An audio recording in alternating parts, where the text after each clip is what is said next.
Assalomu alaykum. Yaxshimisizlar? Bugun ikkinchi darsimiz kompyuter qanday o'ylaydi degan mavzuda bo'ladi. Oldingi darsda biz algoritm nima ekanini o'rgandik. E, Oddiy sodda qilib tushuntirdim, menimcha tushundim. Bugun ham o'sha kompyuter qanday o'ylaydi degan mavzuda demak o'rganamiz, tahlil qilamiz. Avval bitta narsani aniqlab olishimiz kerak va bilib olishimiz kerak. Kompyuter odamdek o'ylamaydi. Tushunarli?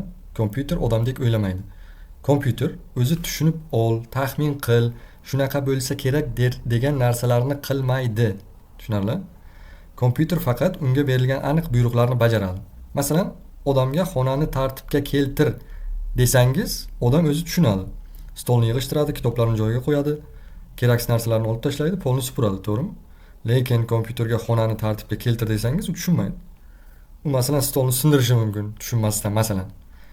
Kompyuterga qanaqa buyruq berish kerak? Demak, stol ustida kitoblarni ol, kitoblarni javonga qo'y, stakanni oshxonaga olib bor, qog'ozlarni axlat qutisiga tashlab, polni supur. Endi buyruq aniq bo'ldi, endi bajaradi. Demak, kompyuterning o'ylashi aslida shunday. Buyruqni o'qiydi, tartib bilan bajaradi va natija chiqaradi. Tasavvur qiling, siz do'stingizga aytdingiz, men uchun choy tayyorla. Do'stingiz odam bo'lgani uchun tushunadi, lekin kompyuterga choy tayyorlatmoqchi bo'lsak, u har bir qadamni bilish kerak. Masalan, choynak qayerda, suv qayerdan olinadi, gaz qanday yoqiladi, qancha choy solinadi, qancha kutish kerak. Agar bitta qadam tushib qolsa, ish buziladi. Uni mana robotlarda ham ko'ryapmiz, internetlarda. Hali bu mavzuga to'xtalmaymiz. Masalan, suv quyilmasa choy bo'lmaydi, gaz yoqilmasa suv qaynamaydi, choy solinmasa oddiy suv bo'ladi, tushunarli? Shuning uchun algoritmda qadamlar aniq bo'ladi. Endi juda muhim fikr, esda saqlang. Kompyuter xato qilmaydi. Ko'pincha xato buyruq bergan odamda bo'ladi. Agar kompyuter noto'g'ri natija chiqarsa, demak buyruqda, tartibda yoki shartda xato bo'lishi mumkin. Tekshirish kerak. Masalan, biz unga eng katta sonni top desak, lekin qanday topishni aytmadik. Kompyuter buni tushunmaydi. To'g'ri buyruq shunday bo'ladi. Avval birinchi sonni vaqtincha eng katta deb ol, keyin son bilan solishtir. Agar keyingi son katta bo'lsa, eng katta sonni yangila, oxirigacha tekshir, natijani chiqar. Mana endi kompyuter bajarishi mumkin. Tushunarli? Endi amaliy mashq qilamiz. Masalan, odam eshikdan chiqib ketishi uchun qanday algoritm kerak? Shunchaki chiqib ket desak, bu umumiy buyruq. Buni izohlarda demak umumiy buyrug'ini oddiy so'zlarda yozsangiz bo'ladi. Birorta o'sha masalan 6 ta 7 ta qadamlar bo'ladi dedik. Boshlash qadam bo'ladi, keyin natija chiqadi. Mana shu tartibda yozsangiz bo'ladi. Keyin yana bitta misol ko'rsak, siz telefoningizdan kalkulyatorni ochdingiz. Siz 5 + 3 ni hisoblamoqchisiz. Kompyuter ichida nima bo'ladi? Ko'pchilikka qiziq bo'lganmi shu?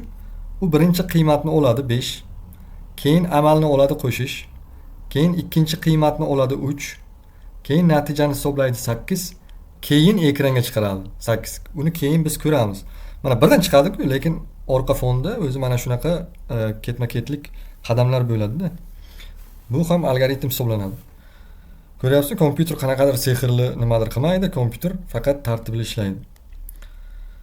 Endi yana bitta muhim joyi, dasturchi kompyuterga buyruq beruvchi odam. Agar dasturchi aniq fikrlasa, dastur ham to'g'ri ishlaydi. Agar dasturchi chalkash fikrlasa, dastur ham chalkash ishlaydi. Shuning uchun biz hozir kod yozishga shoshilmayapmiz. Biz avval miyani o'rgatyapmiz. Tushunarli? Chunki algoritm bu koddan oldingi fikr. Demak, tartib, qadam muhim ekan kompyuter uchun. Xulosa qilamiz, kompyuter odamdek o'ylamaydi, u faqat aniq buyruqlarni bajaradi. Buyruqlar tartibli bo'lsa, natija to'g'ri bo'ladi. Dasturchining asosiy kuchi kompyuterga aniq tushuntira olish. Uyga vazifa, demak yuqoridagi berilgan vazifani qilasiz, keyin o'sha telefon orqali do'stingizga qo'ng'iroq qilish algoritmi, oddiy tuxum pishirish algoritmi yo YouTube'da video joylash algoritmini so'zlarda yozasiz. Kod yozmaysiz, faqat qadamlarni yozasiz. Bunga erinmang, bunga kimdir kuladi deb ham o'ylamang. Tushunarli? Buni yozish kerak. Iloji bo'lsa bitta daftar tuting. Chunki masalani noto'g'ri tushunsangiz, eng chiroyli algoritm ham noto'g'ri natija beradi. Tushunarli? Barchaga rahmat. Ilm olishdan to'xtamaymiz. Salomat bo'ling. Keyingi darsda ko'rishguncha.